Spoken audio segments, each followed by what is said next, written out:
This fantastic space is the East Colonnade. At the moment we've got citrus plants out here which are normally housed over winter inside the Orangery. We'd like our visitors to really enjoy this space, but as you can see some of the stone flags are in very poor condition, and this is a result of wear and tear over many years, and also because we've had to move planters inside the Orangery has caused some damage to the stone flags.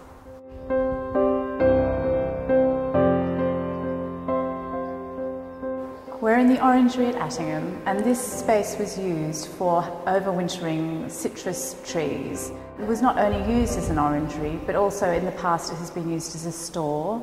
The 8th Lord and Lady Berwick used it as a cinema when they entertained their tenants on the estate. When Attingham was used as a college in the mid-20th century, this space was actually part of accommodation for the warden, and there was a false floor inside it. In the 1980s, the floor was taken out, and there was also a concrete screed over the stone floor which was removed. The removal of this floor actually caused some damage to the stone flagging, and also the moving in and out of planters into this space has also caused damage to the floor.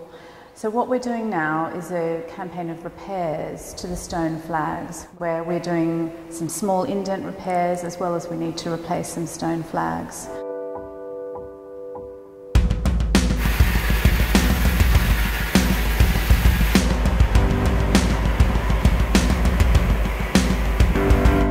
I'm at Grinshill Quarry in Clive, just north of Shrewsbury in Shropshire.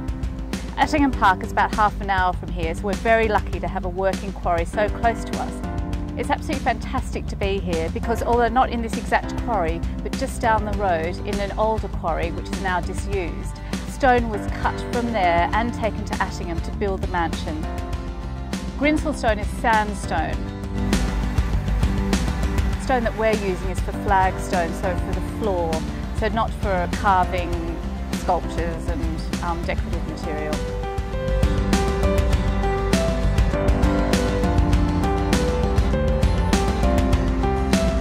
That looks really heavy. Is that going to be all right? Is it going to go into... You'll control it with the bucket, you'll be all right. Oh, okay.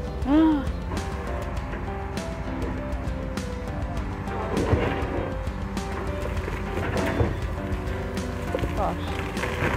Really clever how he did that. Practice makes perfect. Wow. The pieces are actually quite large, the flagstones we need, and the flagstones that we're replacing have to be exactly the same size as those that were laid down in the late 1700s. So we've ordered, I think, around 21, 22 stones. John, the pieces that you've just extracted from the quarry wall, how big would you say they were, or what would the weight be of some of those stones? The ones that I've just pulled now are probably about 3.5 tonne. We noticed that there was quite a large piece outside of the shed waiting to be cut into smaller pieces to make the flagstones. How heavy do you think that piece is? That will probably be about 5 tonnes. 5 tonnes. And the size on the flag, the size of the stones just depends on the fault of the rock. There's a lot of faults just here, natural faults, and that's the size of the pieces we can get out, really. Mm-hmm. But luckily enough for you, you've got big pieces of stone. Yeah, luckily, I know, thank goodness, because there wasn't much left. So once the stone is removed from the quarry, what happens to it then? We take it up in the loading shovel, and we've got a trolley that comes outside, and we load that up with the machine outside, and then pull it inside to the saw.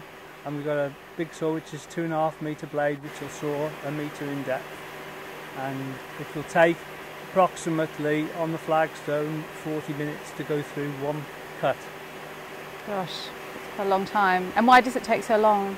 We have to change the blade for cutting the flagstone. It's a softer segment blade, so that the pressure cutting the stone doesn't move the stone, because it only sits on under its own weight. Oh, I see. And you use a lot of water in the process as well, don't you? Yeah, we have to use water to keep the blades cool and keep the dust down, really. And then when he's cut it on, which we call the primary saw, which is that big saw, then it goes on a secondary saw and cut the size.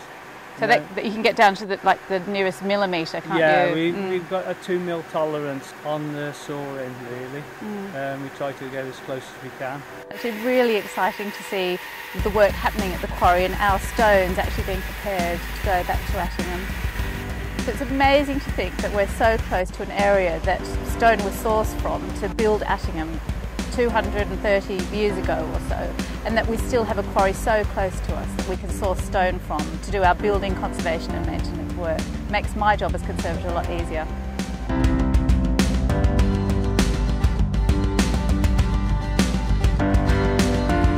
They're dampening down the sand. The substrate under here is sand overlying a brick vault, and in the past the brick vaults spread, which is why the stones are very difficult to lay here. It isn't as easy as laying a perfect floor. Every stone has to be individually placed to take into account the nuances and undulations of the floor. We've got the crane.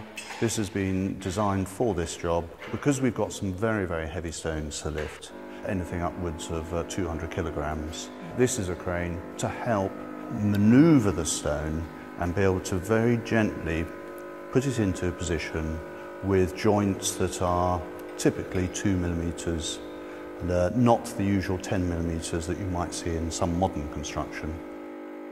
So it's a very good fit. Originally, the stones were laid with sand. Because we're putting in individual stones, which we need to bring down to the level of the adjoining stones, we need to use a lime mortar, a very traditional mortar used by the Romans. It breathes, it does all the things we want with this stone. But the lime mortar allows us just to tamp down the stone at the end to bed the stone so it's flush with its neighbours. And as we've already mentioned, the stones are all undulating.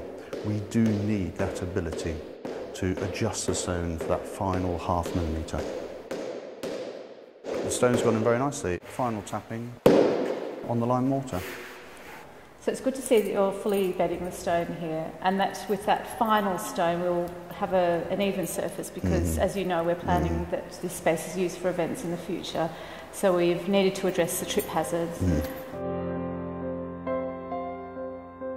It's very satisfying to see the final stone being laid in the Orangery.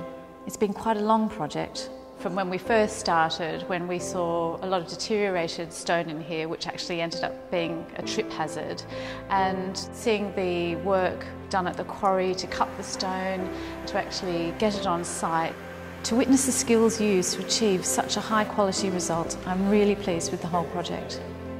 Very good. That was fantastic. And I'm really looking forward to this space being used by a lot of visitors and volunteers just to bring it to life. It's such a beautiful spot. It's got wonderful views to keep the essence of the fact that it's an orangery, but also to allow people to be able to appreciate what a fantastic space it is.